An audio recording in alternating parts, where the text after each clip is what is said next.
আজ আরে মোড়ো শ্রী গৌরঙ্গ রায় সুরধনির তীরে যাইয়া নবীন নাবিক হইয়া সহচর মেঘিয়া খেলায়। আজ রাধা গোবিন্দ মিলিত তনু আমার গৌর সুন্দর। শাস্ত্রে বলছি বাবা, রাধা কৃষ্ণ এক আত্মা দুই দেহ ধরি অনন্য বিলাসই রস আস্বাদন করি।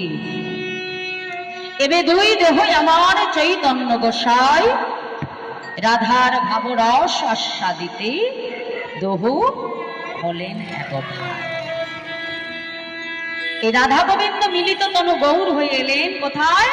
শ্রীধাম নবদ্বীপ মাঝে। নদিয়ার চাঁদ আমার গৌর সুন্দর। তা এই যে তিনি গৌর রূপে নবদ্বীপে এলো মা, তাহলে ভগবান তিনি কেন দাপর যুগ থেকে তিনি এই কলিযুগে নবদ্বীপে গৌর হয়ে এসে জীবের দাঁড়ে দাঁড়ে হাতে ধরে পায়ে ধরে আমার গৌর হরি হরি নাম দিয়েছেন। দেখো তিন যুগেই ভগবান এসেছিল, কিন্তু তিন যুগের ভগবান আর আমার কলির ভগবানের মধ্যে কিন্তু অনেক পার্থক্য। তিন যুগে ভগবান শুধুমাত্র লীলা করেছে, কিন্তু কলিযুগে চৈতন্য মহাপ্রভু যেমন একাধারে লীলা করেছে, আবার একাধারে জীবের হাতে ধরে পায়ে ধরে প্রভু আমার হরি নাম দিয়েছে। তাহলে কেন কেন তার এই গৌর রূপ, কেন এই গৌর অবতার মহাপ্রভু, এটা জানতে হলে আমাদের একটু মধুময় বৃন্দাবনে যেতে হবে। প্রাণ গোবিন্দ আমার আজ প্রেমময়ী রাধা রানীকে নিয়ে একই শয্যায় শয়নে আছে।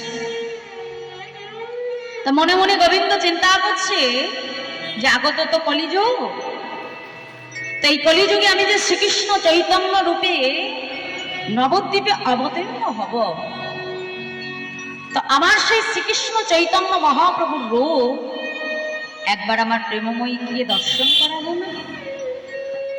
তাই আজ আমার রাধারানী বধুর কোলে ঘুমিয়েছিল মা, ঘুমাতে ঘুমাতে হঠাৎ আজ সেই শ্রীকৃষ্ণ চৈতন্য মহাপ্রভুর রূপ স্বপ্নের মধ্যে আজ আমার গোবিন্দ রাধারানীকে দর্শন করালো।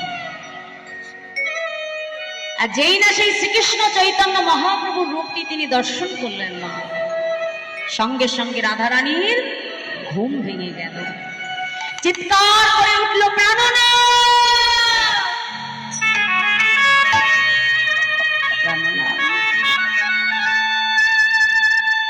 এ জগতে যে রাধারানী তোমায় ছাড়া কিছু বোঝে না,